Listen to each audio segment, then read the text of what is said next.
Sistem operasi. Sistem operasi adalah perangkat lunak yang berfungsi untuk menjalankan perangkat komputer dengan cara mengendalikan dan mengontrol perangkat-perangkat yang ada, serta menyediakan layanan antarmuka antara berbagai perangkat periferal dengan aplikasi-aplikasi yang ada. Pengaturan sumber daya ini dilakukan agar tidak terjadi konflik penggunaan sumber daya antara satu program aplikasi dengan program aplikasi yang lain yang dapat menyebabkan terjadinya kesalahan atau error. Fungsi pengaturan sumber daya sistem operasi mencakup hal-hal berikut. Mengorganisasikan atau mengendalikan kegiatan komputer. Kegiatan komputer terdiri atas proses-proses yang saling berhubungan antara satu dengan yang lain. Kedua, mengatur memori. Ketika komputer dijalankan, maka file program yang sedang dijalankan beserta data yang sedang diproses akan disimpan di memori komputer. Ketiga, pengaturan penyimpanan di hard disk. Semua file program dan data disimpan di hard disk yang berfungsi sebagai penyimpanan tetap. Keempat, mengatur proses input dan output data.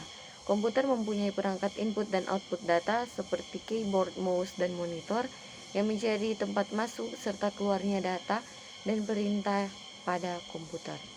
Kelima, mengenali dan mengontrol perangkat yang terhubung ke komputer.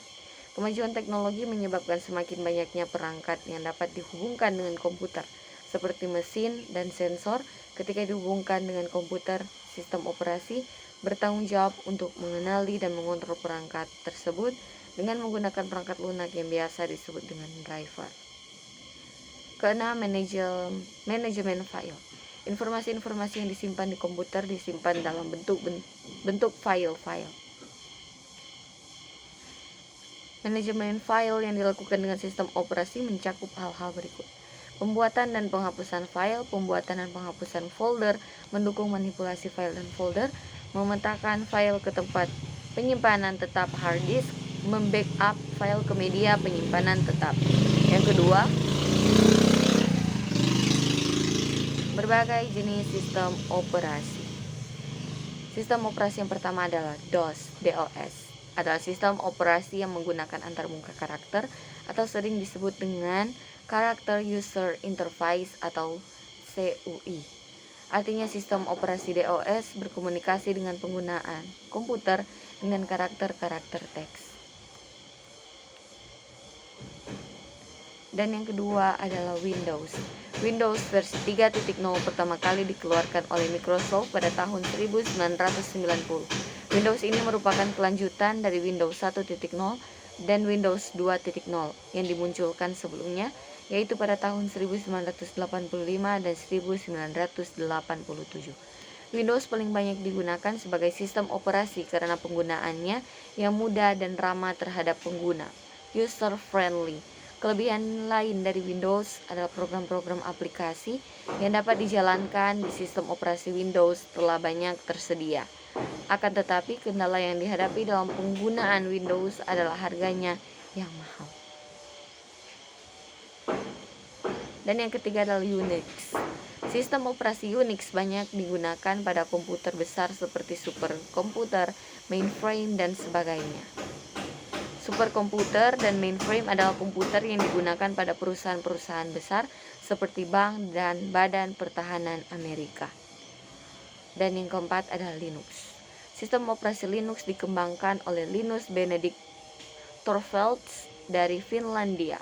Linux dikembangkan dari sistem operasi Unix. Linux dapat dijalankan di komputer PC. Saat ini Linux banyak digunakan sebagai sistem operasi untuk komputer server di perusahaan-perusahaan. Hal ini karena Linux mempunyai tingkat kestabilan yang baik, artinya kinerja Linux tidak dapat menurun meskipun dijalankan cukup lama. Dan yang kelima adalah Macintosh. Sistem operasi Macintosh atau macOS merupakan sistem operasi yang digunakan pada produk komputer keluaran Apple, salah satu perusahaan raksasa bidang teknologi informasi.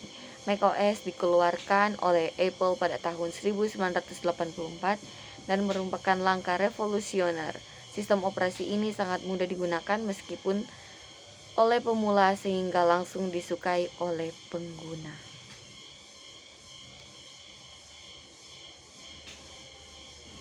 Dan yang selanjutnya adalah Apple iOS.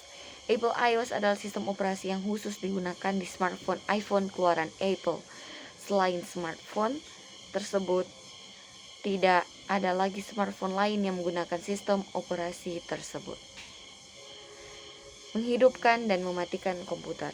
Ketika komputer dihidupkan secara otomatis, sistem operasi dan komputer tersebut akan dijalankan.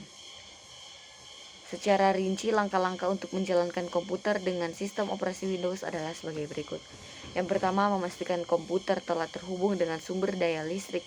Kedua, tekan tombol power pada casing CPU dan nyalakan monitor.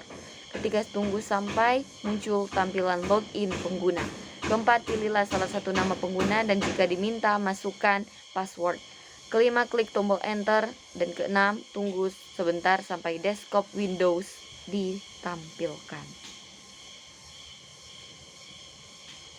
Desktop Windows terdiri atas beberapa macam bagian dengan fungsinya diantaranya sebagai berikut: shortcut, tombol start, tombol pencarian, taskbar, background, desktop.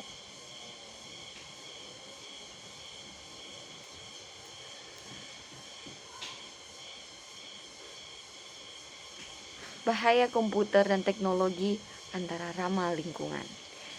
Timbal terdapat di tabung monitor CRT, kaca monitor, dan penyambung rangkaian di CPU. Dan yang kedua, merkuri. Bahan kimia ini terdapat di rangkaian board seperti motherboard dan switch internal. Beryllium, cadmium, brominated, flame retardant, PVC.